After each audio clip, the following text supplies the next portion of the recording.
देश प्रदेश में आपका स्वागत है। यूपी में बीते एक सप्ताह से चर्चा में रही असली अनामिका शुक्ला मंगलवार को सामने आ गई। यूपी के गोंडा जिले की रहने वाली अनामिका शुक्ला का दावा है कि उन्होंने किसी भी जिले में नौकरी नहीं की और वो आज भी बेरोजगार है। मंगलवार को बेसिक शिक्षा अधिकारी के सामने आई अनामिका शुक्ला ने दावा किया कि वो कहीं नौकरी नहीं कर रही है, बल्कि उनके शैक्षिक दस्तावेजों का दुरुपयोग कर फर्जीवाड़ा किया गया। कमाल खान है हमारे साथ इस बारे में ज्यादा बात करने के लिए। कमाल, अगर अनामिका शुक्ला जो सामने आई है वो नौकरी नहीं कर रही थी, तो आखिर कौन थी जो नौकरी कर रही थी और किसके हाथ उसके सर पर थे? देखिए, ऐसा है, वो किसी एक आदमी का हाथ सिर पे होने की बात नहीं है।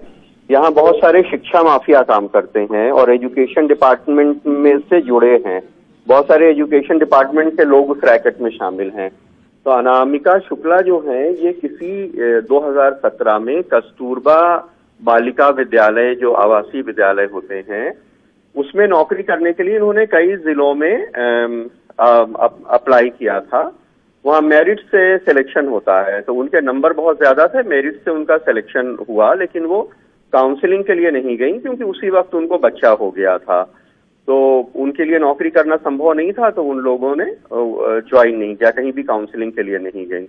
लेकिन जो उनके डॉक्यूमेंट्स लगे हुए थे, उस डॉक्यूमेंट्स के आधार पर दूसरे लोगों को अनामिका शुक्ला बना करके, कोई महिला है वो जाटव हैं, कोई महिला है उनका कोई और सरनेम है और उनका नाम भी कोई दूसरा है, लेकिन दूसरी महिलाओं को अनामिका शुक्ला बना करके उनसे पैसा लेकर के नौकरी दे दी गई। हमारे जो गोंडा के सहयोगी हैं अनुराग, उनका कहना था कि 15 लाख रुपया ऐसा बताया जाता है कि एक फर्जी टीचर के अपॉइंटमेंट के लिए चलता है। तो इस तरह से 25 महिलाएं अलग अलग जगह नौकरी करने लगी।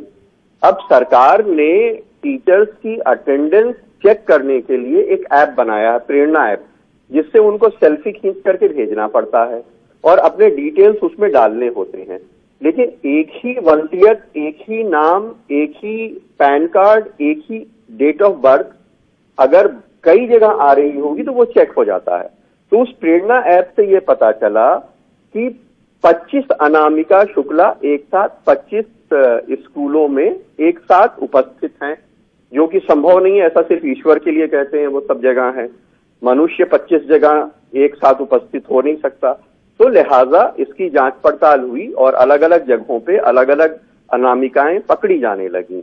लेकिन जो असली अनामिका थी, जब उनको अखबारों से ये सब पता चला, जो अभी भी बेरोजगार हैं, तो कल जाके उन्होंने अपने दस्तावेज वगैरह सबमिट किए हैं और एक ऑनलाइन FIR के लिए अप्लाई किया है, जो शायद आज हो जानी चाहिए।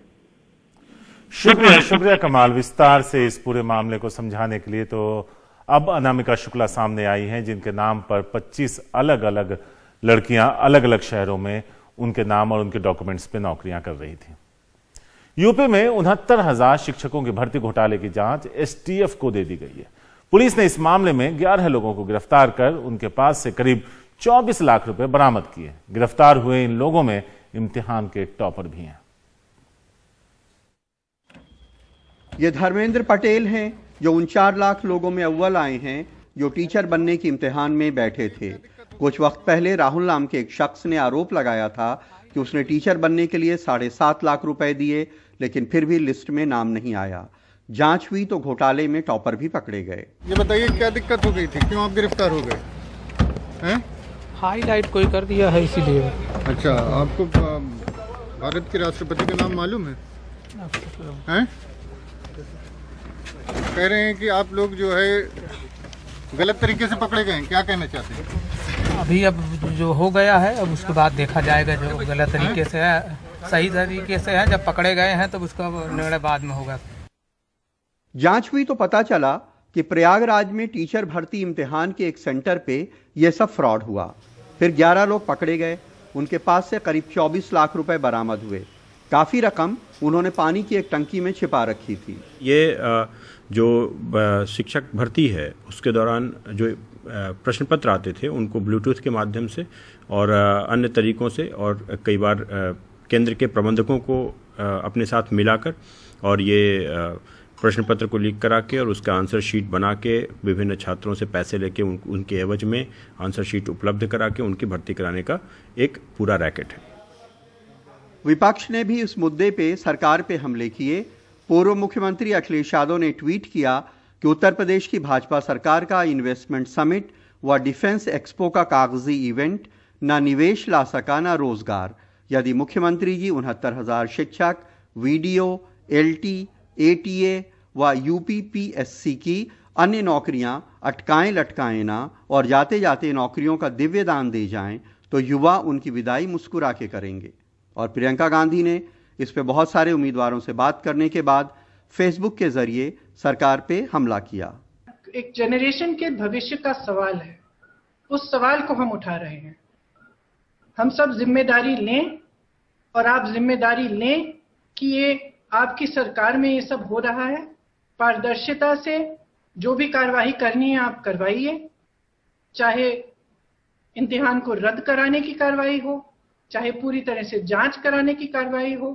बेसिक शिक्षा मंत्री सतीश द्विवेदी ने घोटाले की जांच एसटीएफ को सौंपने की जानकारी दी। और चूंकि किसी एक भर्ती केंद्र, परीक्षा केंद्र पर कई जिलों के अभ्यर्थी हो सकते हैं, इसलिए यह पूरा मामला एसटीएफ को सौंप दिया गया है पूरी इस जांच के लिए कि क्या इस भर्ती परीक्षा केंद्र पर, इस सेंटर पर किसी तरह की कोई गड़बड़ी हुई है या उस गड़बड़ी का लाभ उठाकर कहीं किसी अभ्यर्थी को उसका लाभ तो नहीं मिला, उसके कारण परिणाम तो नहीं प्रभावित हुआ।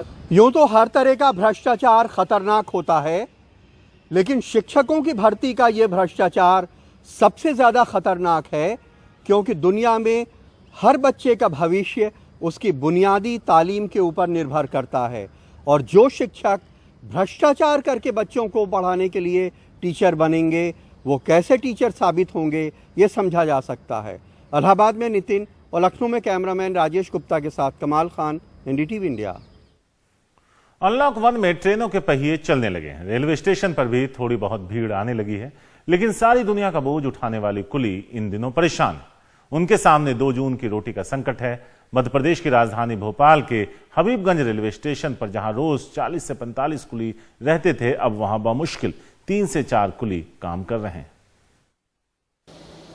जून से देश भर में स्पेशल ट्रेनें, कुछ नियमित ट्रेनें भी अब चलने लगी। ऐसे में रेलवे स्टेशन पर कुछ काम मिल जाए, इसी आस से हबीबगंज स्टेशन पर भी कुली पहुंचे, लेकिन यहां उनकी उम्मीदों को झटका लगा। घूमे फिरे, लोगों से पूछा, लेकिन कोई सामान देने को तैयार नहीं। राकेश जी, आप कब से यहाँ पर काम कर रहे हैं? मैं 10 साल होगा सर। कभी ऐसे हालात मिले थे आप लोगों को? नहीं, अभी तक नहीं मिले, लेकिन 2009 से 2010 से हम जब से ट्राली एक्सीलेटर चल गई है, जब से हमारा काम खत्म होते हुए जा रही है, तो हम रेल मंत्री से यही हमारी एक मांग है कि जैसे लालू यादव ने हमें 4th क्लास में करा था, उसी प्रकार हम को कर दे, ताकि हमारा घर गृहस्थी चलती रहे। कोरोना नहीं आया था तब आमतौर पर एक दिन में आप लोग कितना कमा लेते थे? आमतौर पर 200-300 रुपये कमा लेते थे। हाँ, और अभी तो कुछ नहीं मिल रही। जब से ट्रेनें चली हैं तब से औसत एक दिन में कितनी कमाई हो जा रही है? औसत में 50-100 रुपये मुश्किल से बस। कभी कभी तो बेगर बोनी के जा रहे हैं सर। अभी तो सर कोई मान लो कभी कभी तो खाली हाथ भी जाना पड़ता है हमें। कभी एक 50 भी मिल गए तो ठीक है, नहीं तो वो भी नहीं मिल पा रहे हैं। कुली को रेलवे कर्मचारी का दर्जा नहीं मिला। वो सामान ढोने वाले मजदूर हैं जिन्हें इस काम के लिए लाइसेंस दिया जाता है। रेलवे की तरफ से इन कुलियों को साल भर के लिए 2 वर्दी का जोड़ा दिया जाता है। साल भर में 2 महीने का पास दिया जाता है।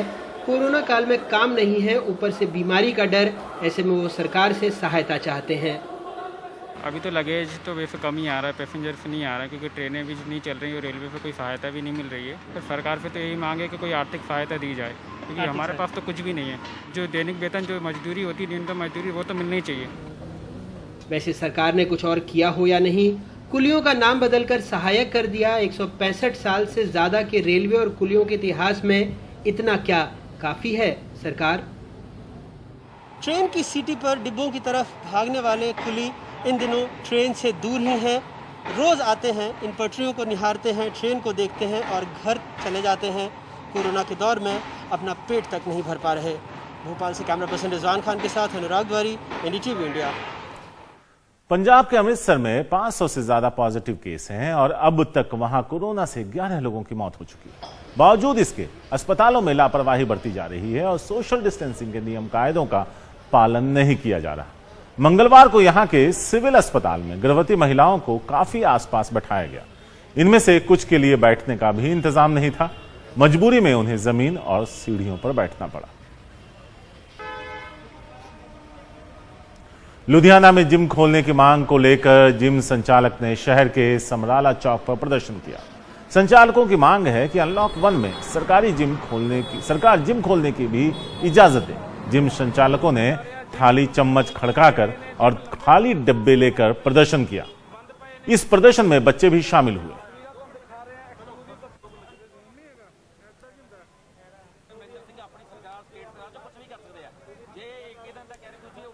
पटना के एक रेस्टोरेंट में पीपीई किट पहनकर खाना परोसा जा रहा है। अनलॉक 1 में कई सारी जगहों को खोलने की इजाजत दी गई है, जिसमें रेस्टोरेंट भी शामिल हैं।